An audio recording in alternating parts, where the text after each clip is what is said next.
Good morning. Welcome to the episode of Breakfast Analysis. My hair's a disaster today. It's not done because I was painting all day, and now it's like really late at night, and I really should be going to bed. But I wanted to get one of these out, so we're making it tonight, and no time to look pretty. Sadly, today we're rocking Swift. The real ones know. And we're talking about the Canadian qualifier teams for Pro League. If you've been living under a rock for the last little while, obviously the Canada Pro League qualifiers are this weekend. I'm trying to get this out on Friday, so qualifiers start Saturday. I mean, like this is going to be starting very, very shortly.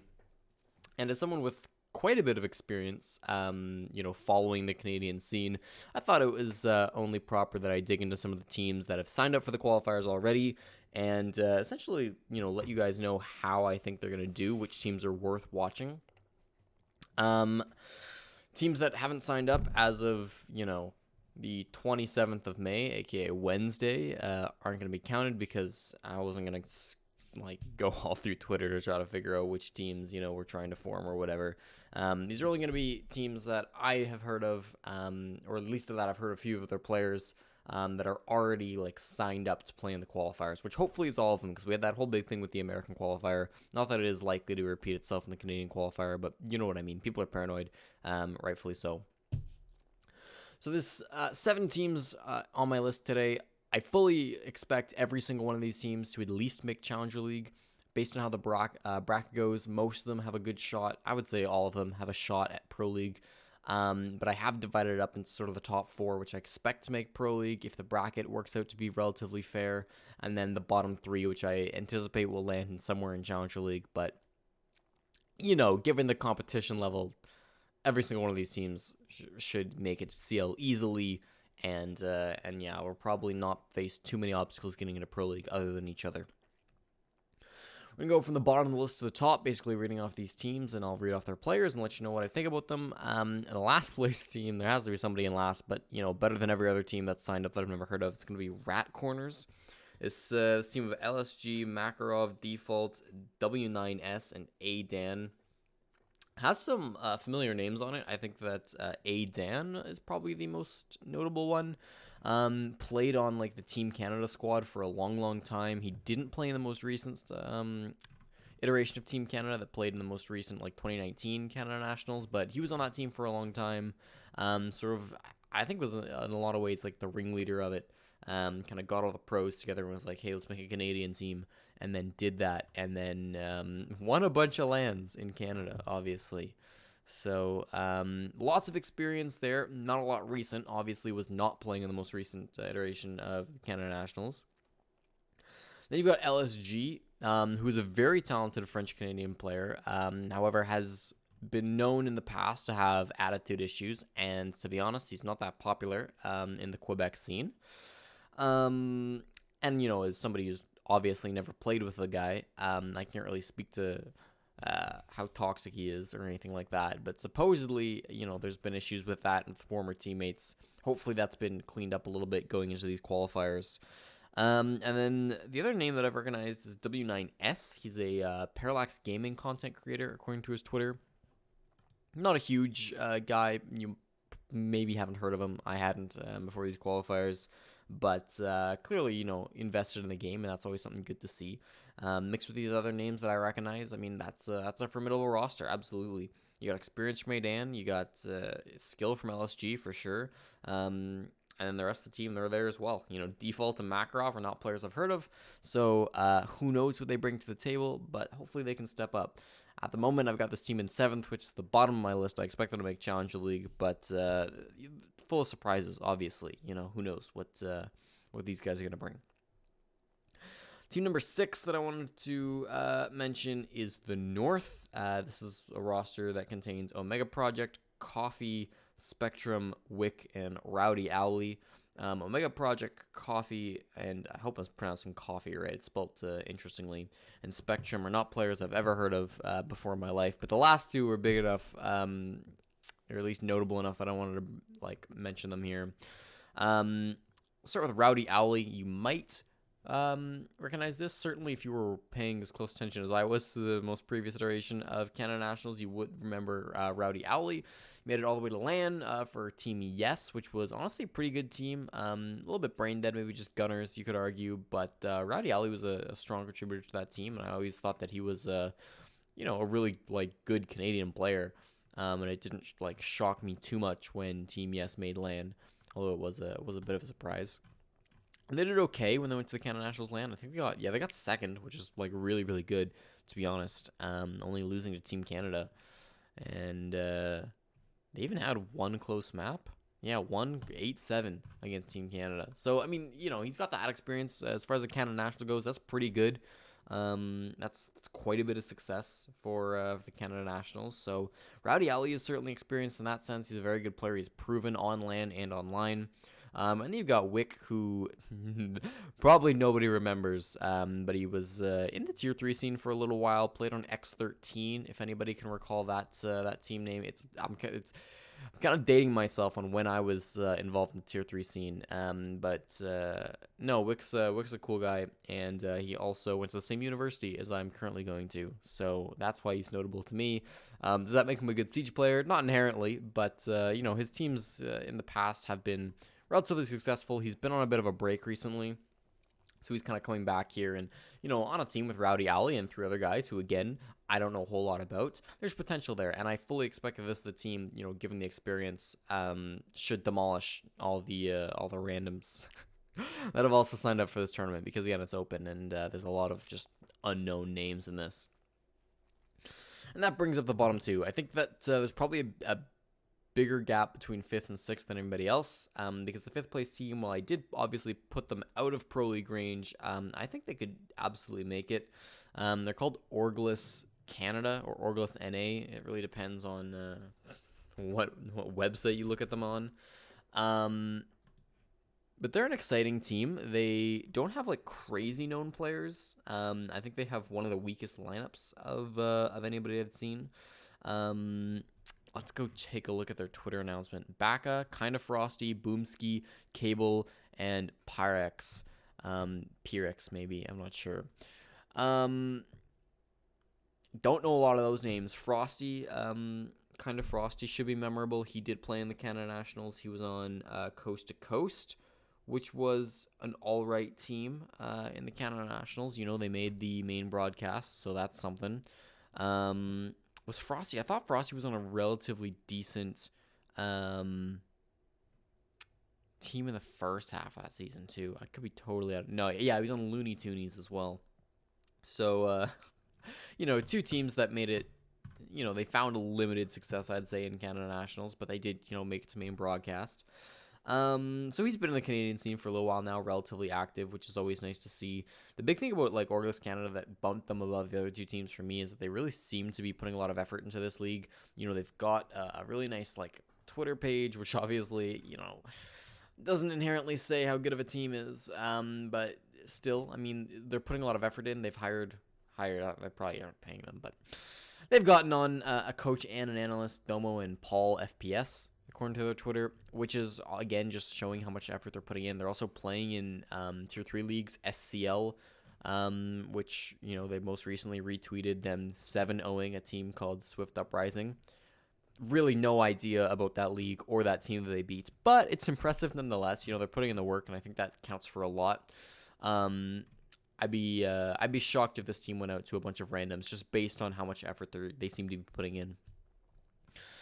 The top 4 now going to the teams that I anticipate will make Pro League. But again, this is going to be kind of up in the air. So really, a bad bracket could screw these teams. A good one could lock it in easily. Who knows? In 4th place, I've got Mirage, which maybe is lower on the list than I think some people would have expected. Certainly, there's some bias in this one, but what are you going to do? This is Flynn's team, for those who don't recognize the name. And he's going for it again. This time he's shooting for Canadian Pro League, which is just hilarious. The roster includes Silent, Flynn, Zilchi, Not Loading, and Quartzy. Flynn should be far and away the most recognizable name on that lineup. He's casted a ton of events, mostly lands, half a season of Pro League. You know the drill. He also played in Challenger League last season for North America, got dead last on Shrug.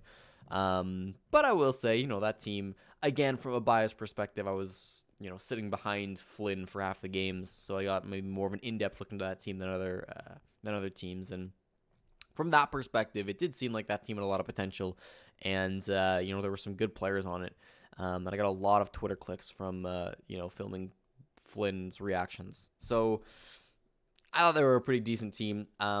Along with Flynn on that team was, of course, Not Loading. He's the one American player on this squad. And remember, for the Canadian league, you're going to have 4 Canadians and 1 American. So Not Loading fills that U.S. slot for Mirage. Not Loading's a pretty fantastic player as well. He's been teaming with Flynn for a long, long time, and also just really nice guy. So you'll have to see him on another pretty top team. And of course, it was on Shrug as well. So those two are probably the most recognizable. Maybe Zilchi as well will be a recognizable name to the old school fans. Was on Flipside Tactics way back in the day, so he's a former pro. Has not done anything recent at all, but is come out of retirement, thankfully, to play with Flynn's new team, and hopefully for him it'll go somewhere. Quartzy and Silent are not players that I've heard of before. Flynn sort of touches on them in the CGG article that was written about this team.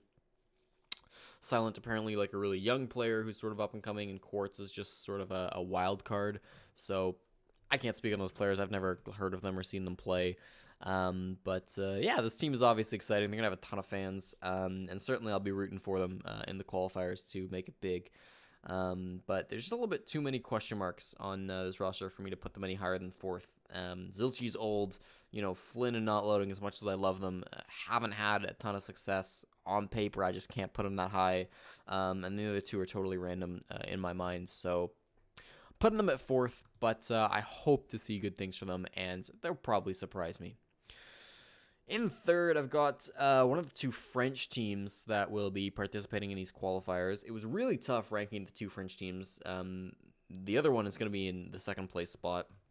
But the 3rd place team is going to be Honor Esports, which is a really nice org. They were playing in the Canada Nationals, obviously. They played, I think, in both splits last season. No, it was only the first split. Yeah, only the first split where they did fall just short. Oh, they didn't even make it past the first round. Well, you know, they got a nice logo. I don't know what you want me to say. And it seemed like a pretty decent team back then. None of their players are returning from there. They've got Kybbs, who's an old school like French player.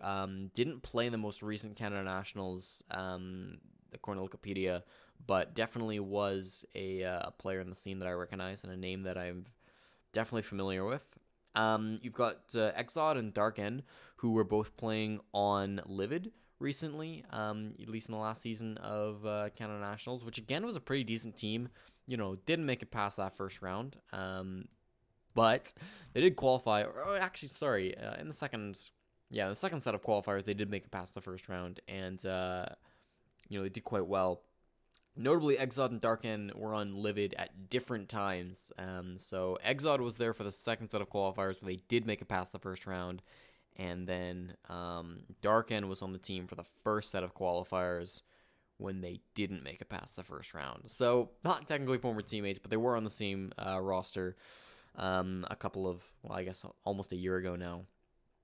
So some experience there for sure. Also on Honor Esports, you're playing with Phoenix. Phoenix was a player for Coast to Coast. That was a team that didn't really find success, but it did have some big names on it. Kens was playing on that team. He's now the coach of Tempo Storm, so obviously a lot of success there for him, and then was playing with Phoenix. Maybe that rubbed off on Phoenix a little bit, but the team did make it a main broadcast, and that's certainly impressive. You've also got Japanadian rounding out the roster, who strangely enough, is, according to Faceit, not Japanese or Canadian, but the lone American rounding out this roster. He has in his Twitter bio that he won a Caliber Jacob tournament.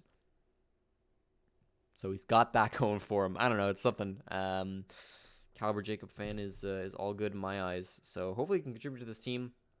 It seems like a fully French squad. I don't know. Phoenix was on an English roster throughout the last Canada Nationals, and I have no idea if Japanadian speaks French or English or both.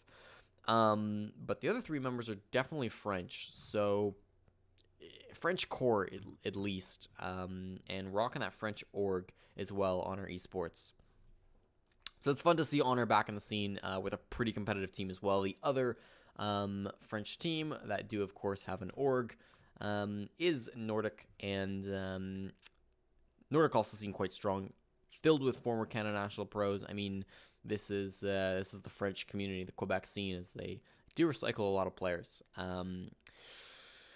Bozak, Storms, S4, Skies, and Lackey. Again, every single one of these guys played in the Canada Nationals last season. Bozak and Storms were on Psychopaths, which was the best French roster in the entire Canada Nationals. They ended up getting 3rd at LAN, which is, not terrible. S4 was on Grizzlies, which was a more successful team in the past. They didn't do too great in 2019.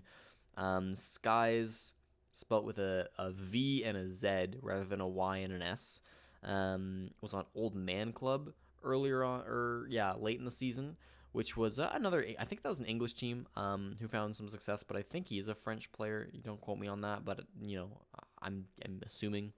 And then Lackey was on Supernova, which is another really, really strong team in the Canada Nationals. So this just seems like a stronger French core compared to Honor in my mind.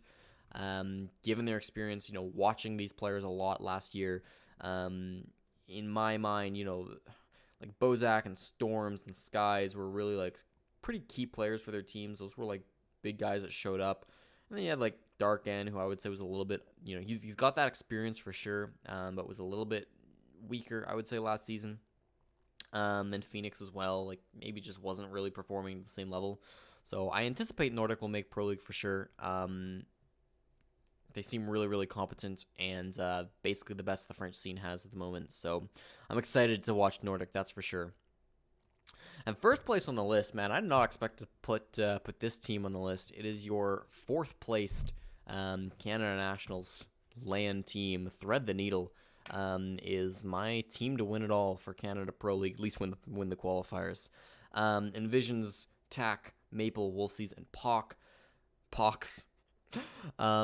First of all, this is it's an interesting team because this is a team that they kind of just threw themselves together as a bunch of friends for the Canada National Squad, for the Canada Nationals 2019. They did really good in Stage 1. They got some upsets, and they made it to LAN where, we don't have to talk about their LAN performance, but what really impresses me is that this team, stuck together, and they've been grinding it out through Tier 3 leagues, for a while now. They're playing in AGN at the moment, which I think their first game is tomorrow. Have they played yet? I don't think they've played yet. They have played. They won and then tied some other, random Tier 3 team. With Yaga on it. Okay. Cool. So, some random Tier 3 team. And yeah, so they've been really practicing, which is surprising to me. They're keeping the core. No other team has kept a solid 3. The most we've had is Bozak and Storms from Psychopath. Otherwise, nobody else has kept the core, and they kind of just combined 2 cores with Envisions, Wolfzies, and Pox, all from Thread the Needle previously, and then TAC and Maple coming in from Coast to Coast, which again was another one of those English rosters. Neither of the rosters individually did great, but with the work that these teams have been putting in, knowing a couple of the players, talking with a couple of these players in the past, and knowing just the personalities, they seem like really good guys, and they wouldn't really clash. And, they're putting the work to play in these other leagues. They've kept their course together. I don't know. This is my sleeper pick for the Canada National Qualifiers. I've been really impressed by what I've seen from Thread the Needle, and I'm really, really excited to see what Pox and the boys can cook up for these qualifiers, because obviously this is what they've been training for, and there's a lot on the line here. So excited for Thread the Needle, excited for all these 7 teams, and, maybe somebody will jump out of the woodworks and really surprise me, make it into Pro League, or, well, certainly a bunch will make it into Challenger League, but that's my list of relevant Canadian teams. I hope you enjoyed. Again, it's very late, so I'm going to head out now after rambling on about, 7 different Canadian rosters. I hope you enjoyed. Qualifiers start on Saturday. I believe if I get this up Friday morning, there is still time to sign up, so hey, if you got the, 3 Canadian friends, an American friend, and you yourself are Canadian, then go ahead and join the league. And who knows, maybe you can be the next Canadian Pro League champions. Maybe you get to play on land, if nothing else. So have a wonderful night or a wonderful rest of your day, whatever time it is for you, and I'll see you on the next video. Bye-bye.